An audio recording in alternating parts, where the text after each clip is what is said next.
I don't know, I think that's too low. Just a quick disclaimer before I get into the video. I think some people might click on it and think this is a huge rant about Cambridge and why, like me ranting about why they didn't accept me, which it's not.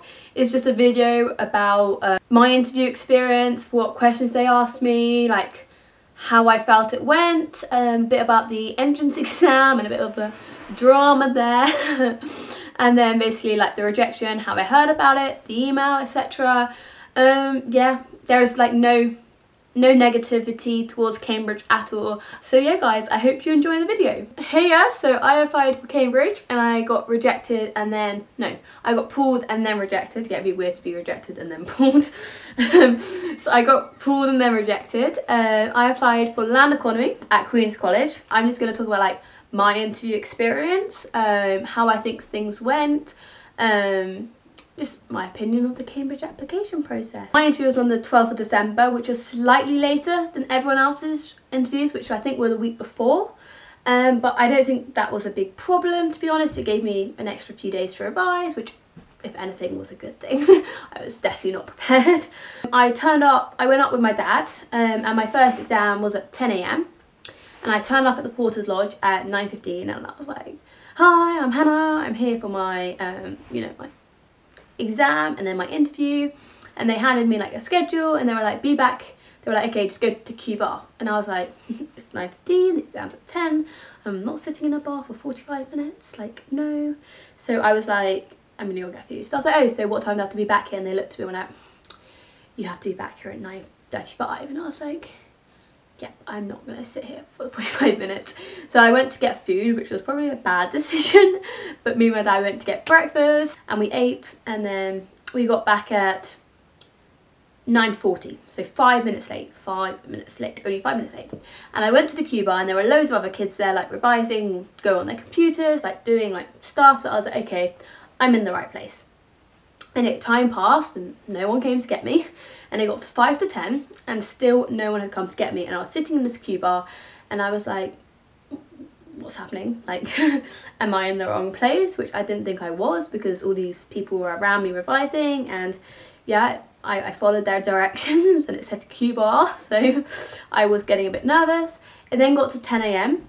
Still no one had come to get me, and this is when I started panicking, but almost like I wasn't panicking that much because I saw everyone around me and I like revising, so I was like, oh, I think I'm in the right place. However, I didn't have the guts to go up to someone and be like, are you here for the TSA, which I probably should have, and then I never realised that everyone else who was taking my exam was already in the exam hall. So yeah, then my dad was like, okay, well, I'll go and get someone. And I was like, okay, and I was going to wait here. I was going to wait in the Q bar to see if anyone came to get me. And anyway, my dad then came back about 10 minutes later, so it was now 10 past 10, with this lady. And she came and got me, and they were so nice about it. I walked in, the invigilator came up to me and went, oh, are you okay, hon? Like, you missed the beginning of the exam. I went, I know, I'm sorry. She went, don't worry about it, honestly, it's no problem whatsoever. And she was like so nice to me and everything. And then I sat down and I started the exam and they let me have the extra minutes. Let me have the extra like 20 minutes, I think, by the time I arrived, maybe 15. And I also had extra time on top of that. So the TSA went well, I finished it. And so I then left that. And I think this was like a huge tip I had was go and find your interview room before your interview. So I went to find mine and I'm so glad I did because it was actually quite hard to find and no one took me to the interview, so I had to find it myself. So I went there before I went to grab lunch, and I found it and I was like, okay, this is where it is, which kind of calmed me down because I knew that I'd be really nervous for my interview and at least I knew where it was. So I went to grab lunch and I had chips and like a sandwich. And I was so nervous, I didn't eat any chips. And like all my friends know I love chips. So like I eat so many chips and it's probably really bad for me. But so then I went back and I started reading through my notes and my dad was like, calm down, it's fine, it doesn't matter. So I then went to the room and I remember waiting outside and I was like pacing because I was so nervous and I was like flicking through my notes. Did I have my notes there? Yeah, no, I think I did my notes outside the room. I was like flicking through them, then I put them in a pile. Oh no, I didn't have my notes. I only had a pad of paper and my pencil case and I was like waiting out there. So like I didn't need them, but like some interviews I know you have to draw a diagram, so definitely bring paper. And I also brought a bottle of water because your mouth tends to go dry when you're talking a lot. So And the two people came up and I was like, oh my god. And they were like, hi, are you Hannah? I was like, yeah, I'm Hannah. And they were like, okay, we'll go in, we'll call you in a minute. So they went in and I think they started discussing what questions they were going to ask me and all of that. And then they came out and they were like, Hannah, we're ready for you. And I was like, oh my god. So I was like, okay, Hannah, deep breath, doesn't matter. And I walked in and I was like, hello. And I shook both of their hands and I looked them in the eyes and yeah, so I just like acted really, really confident because like one thing that I remembered was I think it's 80% how you say it and 20% what you say. So I was like, I don't care if they ask me the hardest questions ever, I know nothing about it, I'm going to say it with a confident accent and I'm going to say it with a confident tone and act like I know what I'm saying. So I walked in, I was super confident and they started asking me, they asked the first question, I don't know, I signed a confidentiality agreement with them, but they didn't offer me a place. So I'm going to assume that the terms of that confidentiality agreement are broken. And anyway, you guys can benefit from me breaking my confidentiality agreement. So yeah, so I sat down and the first question they asked me were like, what was your favourite subject at school? And so I said economics, and they started asking me about econ. And great, Hannah read that you required no subject requirements, so I didn't revise economics, which was a fatal error because they started asking me about it, and the first bits I could kind of bluff because I knew about it because it was quite basic, but then we got more detailed and I was like, I should have revised some economics. And I think they could tell that I hadn't revised it, so they moved off that subject, which I don't know if they like were moved off because I didn't know or if like we spoke about it for maybe like 5 minutes and then they moved on, maybe because it was like we were just talking about demand theory, so it wasn't very interesting. Anyway, he then asked me about the housing crisis and he literally, I think the question was, so tell me what you understand by the housing crisis. Like that was like, it was literally as open-ended as that. And I was like, okay, so I was so glad about this question because I'd worked at the housing team, but worked for the housing team for 3 days at my local council, so I did know quite a lot about housing and I'd prepared that like quite thoroughly and I was like on top of the housing, so that I was really happy about that. And so I spoke about it, and one thing that I would like definitely recommend, and this is what I did before I went in, I made a list of 5 things that I'd done. So I'd written my extended essay in microfinance, I'd written, I did the housing team thing, I'd been to Cambodia, so there was some facts about like land economy and stuff in Cambodia and about cities. I read the Triumph of the City book, and like, I basically made a list of 5 things. And my guide, I had like a session with one guy who was already at Cambridge, he said do 10 to 15, but I couldn't manage 10 to 15, I couldn't remember 10 to 15 things, so I remembered 5 things. And like basically every single question they ask, you try and think, can I apply my 5 like shining, sparkling like things I can like add in to make my like answer like stand out from everyone else. Like if they asked you like what's 1 plus 1, everyone would say 1. But like, no, everyone would say 2, Hannah, you're rubbish at math. Everyone will say 2, but you could say like 2, and I know this because X, Y, Z. And so like you stand out because you've done this special thing that no one else has done. So I definitely recommend like making a list of 5 things, and I think it definitely helped and it made you feel like more confident. So yeah, and then we talked about the housing crisis, but that's quite like, that was like a personal answer, so we kind of just discussed what I said, and I don't think that's very like, I don't know, I'm not going to say all the questions he asked me after that because it was more about what I did. So yeah, and then we moved on to the other guy who was sitting on the furthest sofa away. I mean, we were like really spread out. I was like, oh my god, like do I smell? Like what's the issue here? But yeah, like we were quite spread out, which was something that I wasn't expecting, but anyway. We were sitting in a really nice sitting room, so yeah, he asked me about my personal statement, like a few questions about stuff I'd said. He was like, you said this here, like what do you mean by this? That's quite a big thing to say, what made you say this, etc, etc, which was good because I'd actually like prepared my personal statement, because loads of people had said, oh, they don't ask you about your personal statement, don't revise like your personal statement, it doesn't matter. But I was like, no, I think I will. So I basically like highlighted like certain things I said, like books I read, and I wrote like 3 or 4 lines or something like that, like what I would say if like a minute answer on what I'd say if they asked me about that like area, which definitely helped when he started asking me about my personal statement. So yeah, we talked about my personal statement for a while, and then then that was the end of the interview. I mean, it went so quick, guys, like you don't even understand. Like you'll walk in, you'll be really nervous, and then suddenly you'll be like, they'll be asking if you had any questions. I was like, oh my god.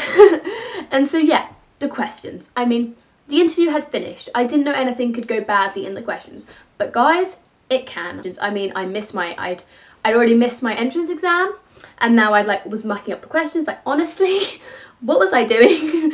I was mucking up all the things that you can't muck up. So everyone had told me, you need to research your professor and ask him a question about something he'd written, or something like that. So yeah, so I had written, like, he was a law professor, and so that's another reason why I didn't revise my econ theory, because it was a law professor, so I wasn't expecting any, like, econ. But anyway, yeah, it's in the past. So I basically read through some of his stuff, and quite a lot of it I found, like, really confusing, because I didn't take law, I didn't really understand it, but I was quite interested in homelessness, and he wrote an article about adverse possession. So I read through that, and it kind of made little, like, small sense to me, but it was something I wanted to find out more about. So I started on my question about adverse possession. Halfway through, I hear, stop. I'm like, have I done something wrong? Like, what is this? He was like, oh, we're not, he was like, okay, he was like, I'm really sorry, we're not taking those type of questions. I was like, what? But, and I was like, oh my god, he, like, the first thing I thought about was, like, he thinks I'm just an average applicant who's just picked a random, like, article that he's, like, written and, like, decided to ask me a question about it, which wasn't the case. I actually really wanted to know the answer from it. And I was like, no, I actually really want to know the answer. Like, please, can I answer my question? He went, no, I'm really sorry, but the questions aren't used for, like, academic purposes. So I was like, and he was like, okay, so, like, do you have any other questions? And I was like, Hannah, you need to ask a question. Like, come on, think. And so then I just asked about, like, lectures and where I'd have the lectures, because Queen's College was really close to the land economy department place. So I was like, I'll ask whether they'll be that close. And he was like, oh, that's a really good question, actually. And then he just told me about where the lectures would be, etc. And then I asked about a year abroad, because that's something I really want to do. And so yeah, like, we just had a good thing. And then suddenly it was the end of the interview, and I was walking out, and I remember my friend saying to me that he said at the end of his interview, he went, thank you so much, I've really learnt a lot. And I went to Sarah, thank you so much, and suddenly I realised we didn't really cover, like, new stuff. Like, we just kind of talked about my ideas, so I couldn't really say I've learnt a lot. So Hannah, I just went, thank you, I found this really helpful. Helpful. Like, Hannah, that's really what you said. You didn't say interesting or exciting, you said, I found this helpful. Like, honestly, how can a Cambridge interview be helpful? Like, oh my god. And they kind of looked at me odd, but I shook their hands. I went, thank you, and I walked out. And I was like, oh my god, I've just interviewed for Cambridge. I was like, oh my god, like, ah. And so I went home, I completely forgot about it. And then came Wednesday, the 10th of January. And I remember it was the day we went back to school, and throughout the day, everyone was like, have you heard? Have you heard? Have you heard? I'm not looking in my inbox, guys. I'm sorry. I'm going to wait for me to get home. And, like, anyway, it got to chemistry, and I looked. My friend was like, just look in your inbox. Just see if you've got anything. And I looked in my inbox, and I had an email from Queen's, and they went, dear Hannah, thank you for your application. You know how you can read the topic. And I was like, that's not good.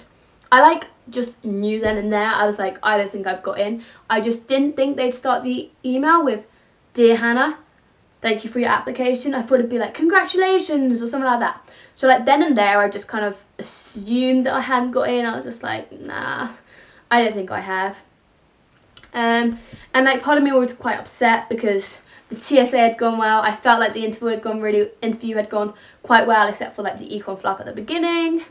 So I was kind of, like, a bit disappointed. I was like, you know, I was really hoping to get in. Like, of course, I was expecting not to get in because, like, it's Cambridge. Oh my god, like, I'm, like, you know, I'm just one of, like, thousands of people applying every year. So anyway, and then I kind of accepted then and there that I probably hadn't got in. But part of me was still saying, you haven't read the email, maybe you have got in. I was like, no, I haven't. Anyway, it then came to lunch, and and then I gave my phone to my friend, and I was like, you read the email. And she read it, and then she sent me a text. I don't know why she sent me a text, but anyway. Oh yeah, I do actually. She sent me a text, and she was like, you got the same as me. And I was like, oh, okay. And I remember at break seeing her looking quite upset. And I went, oh, so, like, have you found out? Because it looked like she had. And she went, no, I haven't found out yet. And just part of me then realised that I think she hadn't got in. And so then when I heard her say, you got the same as me, I was kind of like, oh, okay, well then, I haven't got in, obviously, like, anyway. And I was kind of like, while I was walking, then I went to the library, and as I was walking over, I was kind of like telling myself, no, Hannah, you haven't opened the email, you might have got in, like, part of me was like going, yes, Hannah, you could still got in. But like most of me was just like, no, I haven't got in. And then I went to the library and I opened the email and it went, sorry, we haven't offered you a place. We can't offer you a place. And I was like, oh, okay, like, you know, like that's by the time I kind of accepted the fact that I hadn't got in, I opened the email and I was like, oh, okay, like, lol. I got rejected. Anyway, and then I read on and it went, but your ability and potential has shown like that you're good enough for Cambridge and we've put you into the pool. And I turned to my friend and went, oh my god, were you pulled? I've just got pulled. And then she was like, read on. And I read on and it was like, but no other college wishes to take your application further. And I was like, oh my god, I got rejected. Like completely. No, not just from one college, from every college. So yeah, guys, I got pulled and then rejected, and I'm actually pretty calm about it because I really want to do a year abroad, and I really want to go to UCLA for my year abroad, and fingers crossed I get an offer from St Andrews and then I can go on to do that there. So yeah, guys, I honestly believe that like when one door closes, another one opens. I hope you enjoyed that, and I hope it was helpful. I hope it was actually helpful if you're applying to Cambridge next year, and I really hope that you all get in if you do apply, like, you know, and if you're watching this and you applied this year, I really hope you got into. I mean, best of luck with everything, and like comment down below what other videos you want me to do. I do the IB, I do higher French, chemistry, economics, standard maths, physics and literature and performance. I was predicted 43, which I was so happy with. Honestly, I was over the moon when I got that prediction. 776, 776. So I don't know if you guys want like an IB related video.